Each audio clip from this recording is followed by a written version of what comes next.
put it simply, 2022 has been the worst year to invest in stocks since 1930, which is saying something.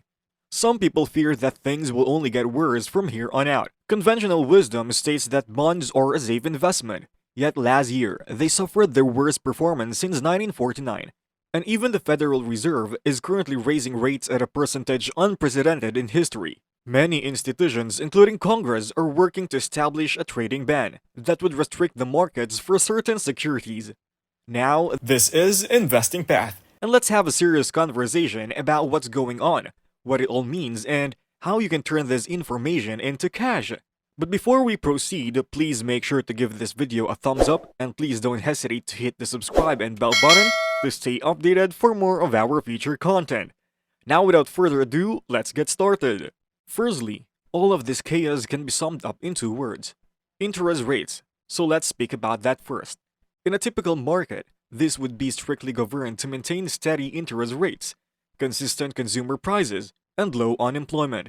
When inflation is at all-time high and prices are rising uncontrollably, policymakers have no alternative but to shut off their money printer, raise interest rates, and hope for the best. And that's happening here, as you can see. Interest rates have climbed quicker and higher than at any time since the 1970s stagflation era. Moreover, most people are unaware that the Federal Reserve is currently in the process of cutting its balance sheet, which consists of mortgage-backed securities, corporate debt, and a variety of other investments that are beginning to be sold off, further pressuring the market. Consider this easy example. When the market crashed in 2020 due to a global pandemic, the Federal Reserve bought corporate bonds and mortgages to prop up prices and prevent a complete collapse. But while this was happening, their financial statements started expanding rapidly. Unfortunately, that can't go on forever, and despite popular belief, sales have begun. One method is the repayment of debts, which is known as a balance sheet runoff. However, rather than reinvesting the gain, they pocket the cash and burn it. Hence, it is taken out of the circulation entirely, albeit the Federal Reserve must be careful not to discharge more than the market can absorb, just as a seller could dump too much stock and crush the price. And as we see it further, we are in the territory of monetary policy experiments.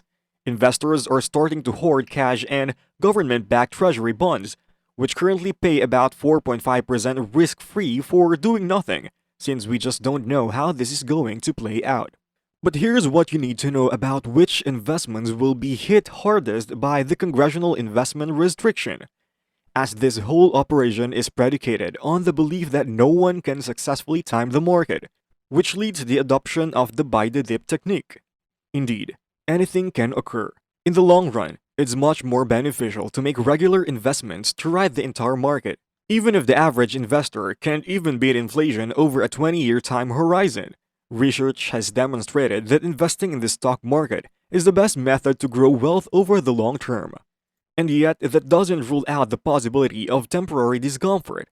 If investors keep purchasing when stock prices fall, as we indicated before, 2022 will go down as the worst year for buying the dip in over a century. The S&P 500 index has lost about 1.2% so far this year, as reported by the Wall Street Journal.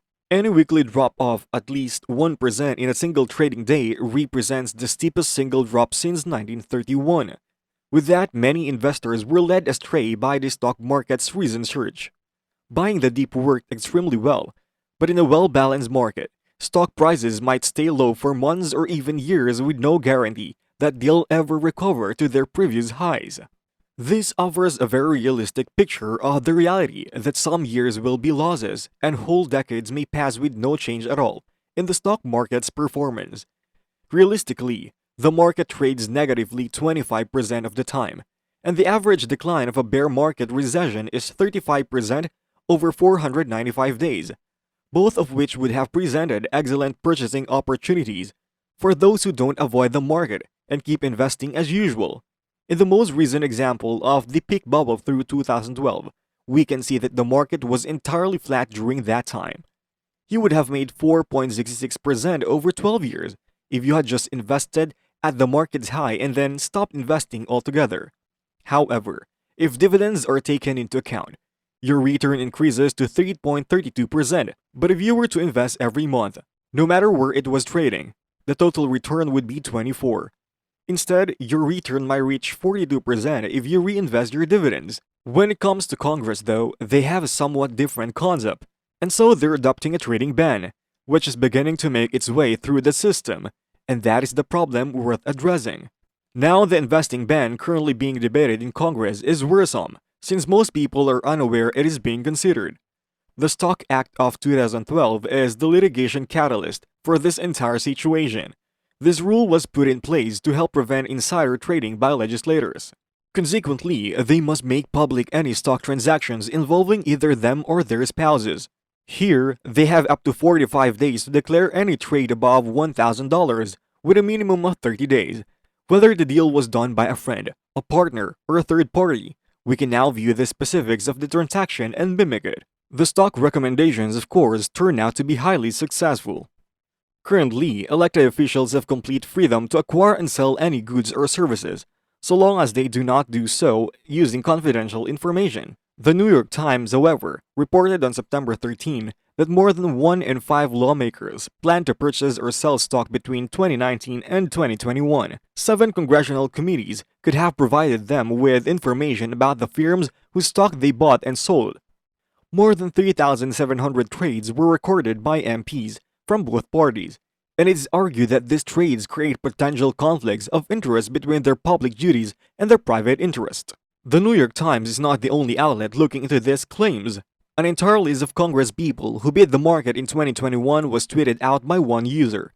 Some of them even outpace Warren Buffett. Therefore, there is a current proposal in the works to implement a stock trading ban that would prevent all high-ranking officials from trading stocks, as well as prohibiting them from shorting companies. It's also important to emphasize that neither the Democrats nor the Republicans have anything to do with this. The reason is that both camps outperformed the market by approximately the same margin, indicating a systemic problem that necessitates fixing on all levels. But in terms of how we personally feel about the present state of affairs, the problems afflicting the current market, here are our strategies that we believe can be useful in the realm of investing. First, we're all in favor of it in the Senate.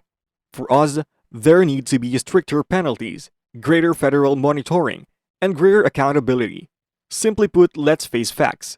When you consider that some of these transactions are making hundreds of thousands of dollars, if not millions, a flat $200 failure to submit a penalty is nothing. To put that in perspective, if you're worth $20 million, a fine of $200 is the same as if you were worth $100,000 and fined $1. Though we support investing in ETFs and index funds in theory, we recognize that putting such a plan into practice would be a logistical headache.